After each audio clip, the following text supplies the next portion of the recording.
Hello my children, welcome back, and if you're someone who's new to the channel, I'm really sorry that this video is your first impression of me. Instead of Mother Lord Bathory, today I'm gonna be Housewife Bathory, because for today's video, I'm teaching you guys how to cook. Now I don't mean cook as in harassing some poor girl at the mall, I'm talking about how to actually make food for yourself. Why am I so fucking gassy today? Today we're gonna be making a smash burger.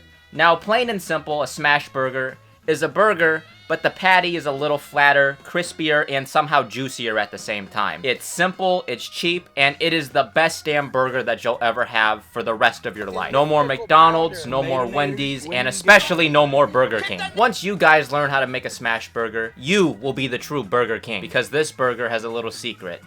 It's made with love. I'm gonna kill myself for just doing whatever that was. But besides love, this burger is also made with ground beef, shredded cheese, simple seasonings, and buns. Very important thing about your buns, make sure they have sesame seeds on them. None of that pussy shit. No seedless buns. We're not having that like high school cafeteria soggy burger bun bullshit. Unless your high school had like sesame seed burger buns. Otherwise, don't listen to me. I'm just like projecting high school trauma. The first thing that I like to do is get a little margarine on the pan and toast my buns. I generally like to toast the buns first before you put the patties on because the patties are just gonna layer the pan in a bunch of burnt up gunk and fat. Plain and simple, you toast the buns so that the bun doesn't get soggy as easy when you put the patty on there. Because smash burgers are a really greasy style of burger, and those patties are just gonna be spilling grease everywhere, and that grease is just gonna be running through you when you go to use the bathroom after you eat this shit. And trust me, I've made hundreds of these. After toasting the buns, I like to move on with the cheese. You can use whatever cheese you want. Traditionally, you're supposed to use American cheese and put it on after you cook the patties. But what I do to make my burgers a little extra special, what I do to make my burgers a little extra special is to fry up 2 cheese crisps. You take some shredded mild cheddar or whatever cheese you want and put it on the pan like so, and then let one side cook until you start to see it brown on like the sides of the crisp. You'll know the crisp is ready to get off the pan when your spatula is able to just go under it without sticking to it. I'm not saying it, by the way. I can't say it. Now we move on to the fun part of this video, the actual burger patties. To make your burger, you're gonna wanna roll the meat into a reasonably sized ball. Now, before you like go ham on like turning the meat into a ball, don't just smush it like compact. Don't make it, it's not supposed to be tight. It's supposed to be loosely packed together. Like your mom. You smush it too much and it's like too like compact together, then your patty won't like spread out correctly when you smash it on the pan. The secret to the smash burger is that like you're supposed to squish the ball when you put it on the pan and then it flattens out, and that's like the true size of the patty. To help me like spread out the burger and make it a little bit flatter, I like to use like one of my weights and put it on like the spatula. And then like that amount of force is what really spreads the patty out as flat as possible. I know there's probably some cooking like thing that's related to smash burgers that you can use to flatten your patties, but I don't have that because I'm poor. As the bottom side of your patty is cooking, what you're gonna wanna do is put salt, pepper, and garlic powder on the raw meat side.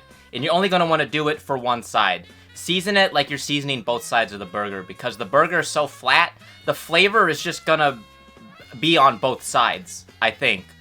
That's not like the best way to explain it, but that's like how it's going through my head right now. A good rule of thumb when it comes to like preparing to flip the patty is that like when you see the sides of your burger brown up, that's when it's ready to flip. I don't really measure the time when it comes to the patties cooking. I kind of just flip them when it feels right. And that's like a really horrible metric to use, but that's what I personally use to flip my burgers. The best part about a smash burger is that the patty is so thin, you have a little bit more of a variety with how many patties you can put on a burger. Sometimes you can go single patty, you can go double if you're feeling extra hungry.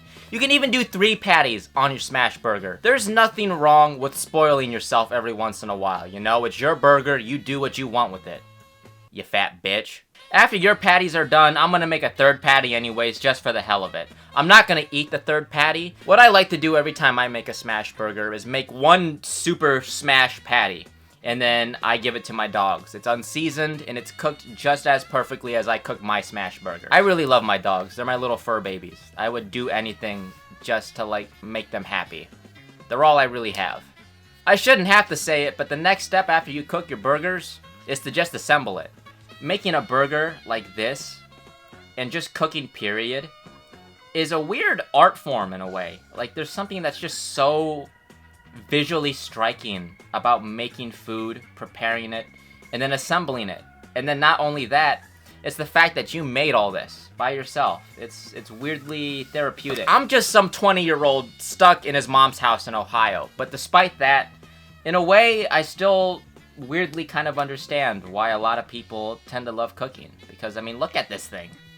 This is like the most beautiful looking fucking thing that I've ever made. This is a burger that's genuinely so good, you could eat it for breakfast, lunch, dinner, or even as a last meal. What I want you guys to do next is to just sit down, grab your drink of choice, and just enjoy eating your burger.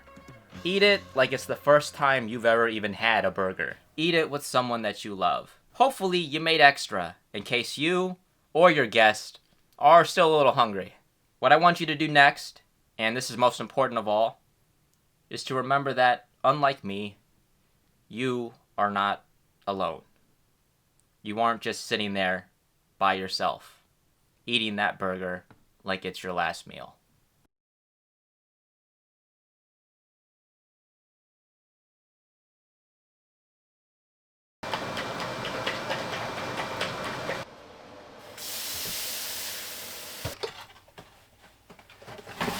Fuck!